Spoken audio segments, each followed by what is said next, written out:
Cold coffee, my old blues are by the door.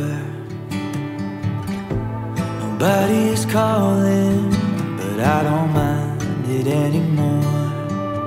'Cause I've had enough of the rat race, the city life, the social grace. Burnt out on confidence, so tired of keeping score. Gonna find somewhere to slow it down, buy a little place way out of town. Gonna take my time, 'cause it's all mine. Trade my pride for a quiet life. Maybe then my time will come around. Way out of town.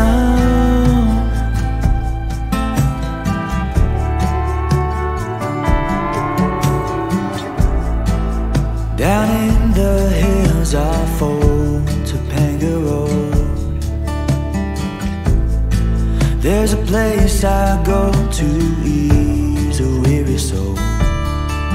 I could hide away above the sea, smoke my stuff, talk to the trees, get myself a dog and build a heart of gold. Gonna find somewhere to slow it down, buy a little place way out of town. Gonna take my time, 'cause it's all mine. Trade my pride for a quiet life. Maybe then my time will come around. Way out of town.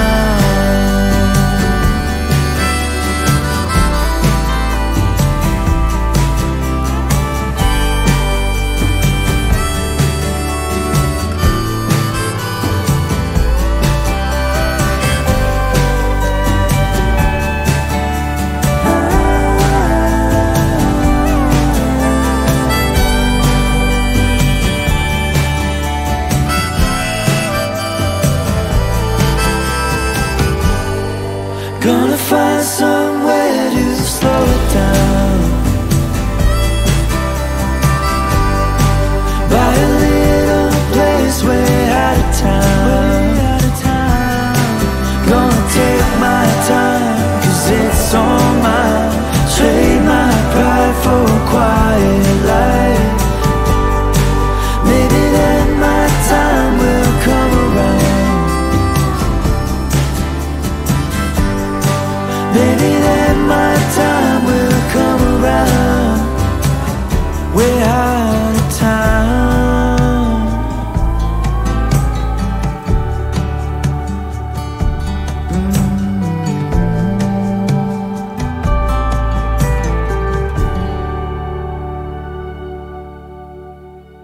G'day everybody, Jonathan from Road Train Adventures back again with another story, and this time we're going all the way from Deniliquin to Perth on my first day back. Yes, that's right, first day back, and they sent me, luckily these trailers are loaded for me. So what have we got here? Under those tubs you've got some rubber. Up there we've got some lengths of steel to be dropped off. Tractor tyres, those are pretty big.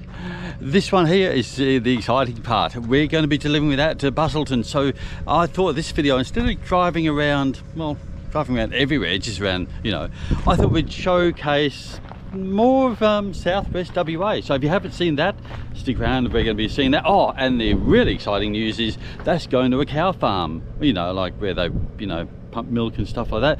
So the farmer's going to show us all around how the cows come in and how you put the things on the teat and how the milk comes out and all of that. So stick around for that. It's going to be a bit of an educational one. So on this one here, well, these are big magnets, well, the magnet rollers. So if you notice, and this is quite hard actually, the chain, it's all, see, it's like a, well, it's just big magnet. Anyway, all right, so we are at Balladonia. And what are we doing here? Thought I'd stop and have a quick rest, get a coffee, because we're going to hightail it up to Busselton so we can do that bit of cow farming and stuff, and then get to Perth and unload all of this. It is Australia Day this weekend, and I forgot about that. So I may not get to get loaded, but anyway, we'll see what happens.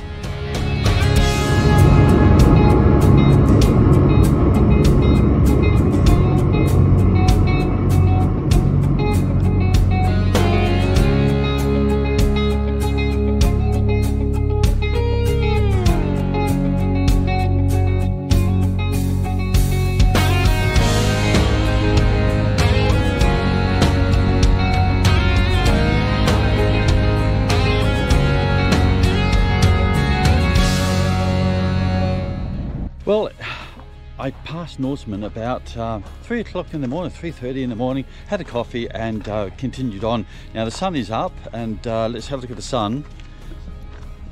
The sun is beautiful, and a beautiful day here.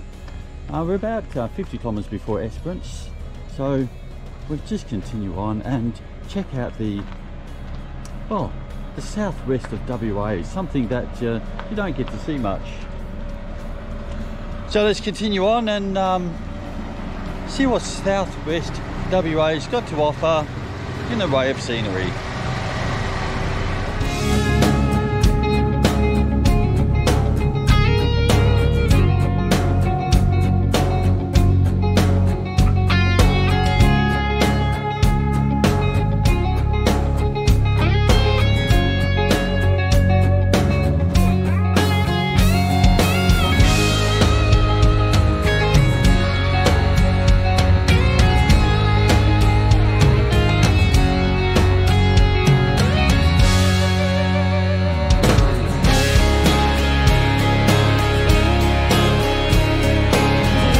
We have a little break at Newdigate. Newdigate is a little country town in WA, southeast WA, I guess, near Hyden, lake race and stuff like that. So that's where we're going, across to the lake race and Double Yum. I think that's where we're going to stop for lunch. It's a nice little town. I must show you.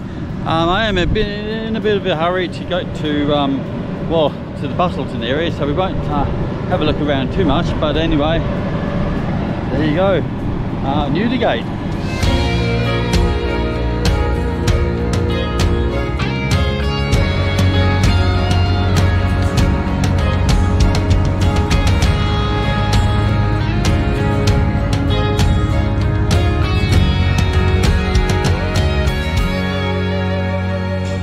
Alright, we've ordered some chips, and I guess that's all we're going to get today. But I want to show you, I thought they had a museum over here. Let's go and have a look at the museum. The tractor kind of thing, museum, agriculture.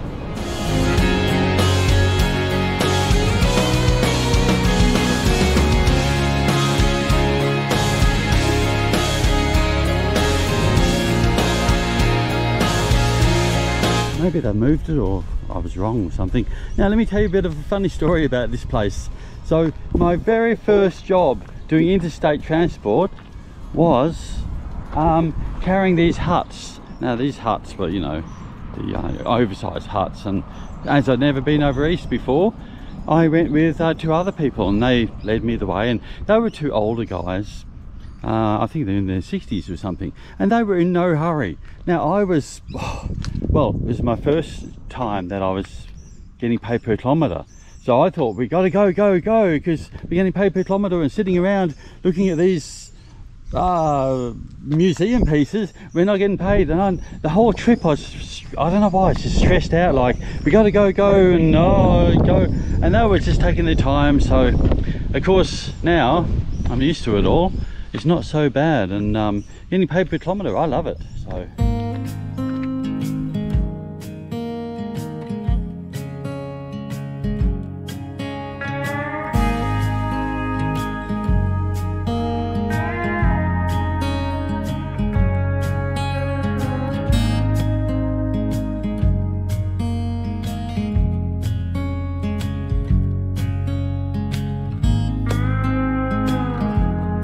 Well, here we are at Bunbury, and once again, remember last time I was here with that oversized, anyway, the other job. Look at that, it is sunshine here again. Oh no, what's it? Bunbury's just a city of sunshine. Anyway, what we're going to do now, because we're going to be delivering this down at Bustleton, which is not a road train area, so we're going to drop this trailer, get rid of this, and the great thing is we just pull it at the ring feeder. So to do that, we're just going to unlock by pulling that, and hopefully this is, I've stopped it at a good point.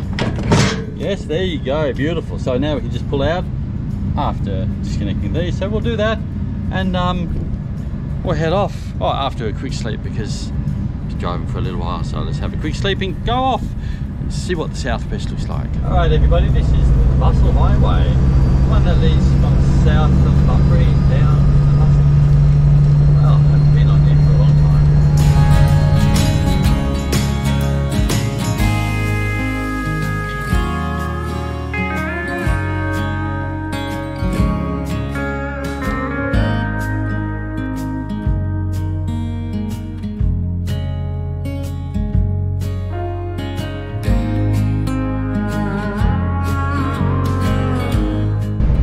Well, we've arrived.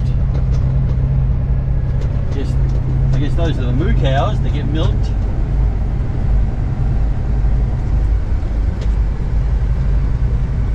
So we'll go up here, get out, and have a look at it all.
So what's happening here? So this is the starting the milking process, or the workers are cupping up the cows. We have a 50 stand roping. About 8 minutes it takes to do a lap. So you milk 50 cows every 8 minutes. Some of the bales have a technical issue, so they're not working. 50 cows every 8 minutes? Yeah. Wow. So they're just washing everything down and keeping it clean and cupping up. So this is what we call the heifer group. So these are the first calved heifers. They like to feed, but they also like to get milk. Right. But if there's no feed, it is hard to get them on. Why would there not be any feed? Oh, if you run out of grain, or really? breaks down or something. Yeah. Things break down. So do you think they communicate to each other by saying, hey, there's no feed here, don't come on, everybody go? I'm sure they do, But if you run out of feed, it's a big job to get them on. You've got to have someone here pushing them on. No, we built this in 1998, this dairy. So we've been milking cows here for 90 years now, 90 years non-stop. So, okay, this is 98 though, yep. On this farm, we've been milking cows on this farm since 1934. Right. Cows are doing about 27 litres a day. So one cow, 27 litres, more. So that's half in the morning, half in the afternoon? 60% in the morning, 40% in the afternoon. All right. And you've got to store it at a certain temperature, or what? Yeah, it's got to be 3.2 degrees. 3.2 degrees, really? And then they'll pick it up every morning. Right. The tank comes every morning. So where do they exit? Round the other side. We'll get round the other side. Oh, I see. Exactly where they come in, but just on the other side of that. Right.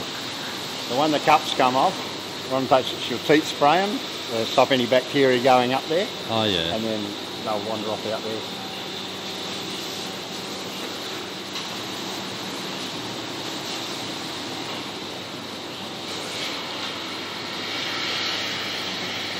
And how many employees do you have here? 2, 4, 5, there's 7 of us. We're going to have a look at the vat and then we can go around the Yeah, cups we'll off. go around the other side.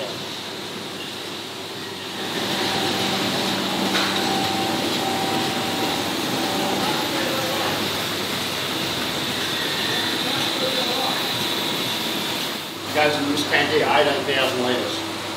So in the middle of winter, or in peak production, you'll fill that up, or close to filling it up. Milk goes out there. Through this. So this is a plate chiller, so it'll chill the milk from body temperature to about 18 degrees, and then the vat will cool it down to, so it's recommended 3.2. And so what's this here? So that's the filter socks. So we've got to have filter socks. The milk goes through, passes through these filter socks to take any bacteria, not dirt and hair and whatever's on the udders. So it's nice and clean for when you have your lattes. Oh yeah. Oh, that was this? This was the old dairy before we built that. So you've got to use a bit of imagination. This tank wasn't in the way, and that shed there wasn't in the way, and the cows used to stand on all that concrete, all those yards were there, and the big gate would push them around and they'd walk into it. See these things? Yeah. The lower out here. And the cow would walk in, and then stand on an angle, 10 at a time, and then you'd milk them, and then you do the same on the other side. And the wall wasn't there either. Yeah, the wall was there. And then the milking system used to run down the middle. And so you'd milk from this side and then put them onto that side. And when you had all this side milk, you'd let them out and off they'd go.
So we've gone in and we're going to go and get some dinner now, and thought we'd go into the shed and have a look around, and this is a big coincidence. I mean, fair enough, it's a big coincidence that I delivered this load, but this truck is my original truck from the days when I first got my MC license. I can't believe it. It's actually not looking too bad too. That's all in the pit there, John. Yes, this was the truck that I started camping out and sleeping in the truck. If it wasn't for this truck, I guess, well, I may not be a long distance driver, because I had this truck and they said, oh, you know, we want someone to stay overnight in the truck, you know, for days at end. And I said, oh, I'll give it a go, and I loved it. So yes, here we are, my truck. Anyway, that's how it all started.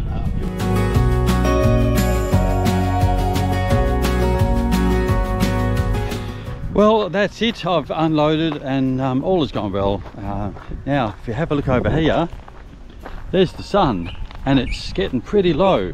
I'm going to try to get, I was going to try to get some drone footage of Busselton, but we've been looking on the map and we just can't find anywhere to go. And the airport is pretty close too, so I probably won't even let me take off. I'm struggling to get any more kind of footage. So I've showed, well, you've seen the highways, you've seen one highway, you've seen them all, so I really, I don't know what else I'm going to do about footage.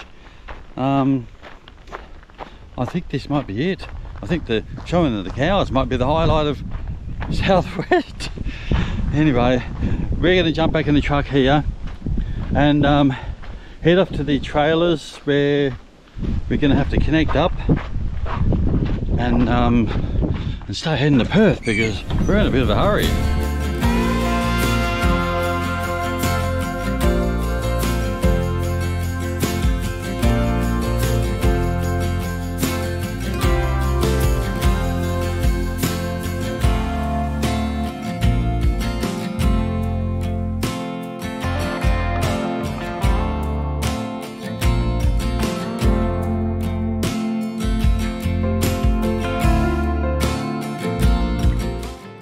Well, good people, this is where the video ends. We are in Perth and I'm in a bit of a rush. We all forgot that it was Australia Day tomorrow, so it is Thursday. I've got to get all this delivered, and we got, I think I've got 3 drops on this trailer. We got the other trailer too. We had a driver waiting for me, so good on you, Alan, thanks for that. He's going to unload my other trailer, reload that, supposedly, I believe so. And I've got to get all this off. And the trouble is, some of this is going around here, and other parts are going into East Perth. Yeah, great stuff with a truck too. So East Perth, on the corner of Wellington Street anyway. So we're going to drop this dolly here because we don't have any need for that. I've dropped off that drop deck already for Alan. That's around the BP, so he's going to run that around and stuff like that. So thanks for watching. Do like and subscribe, and we'll see you in the next one.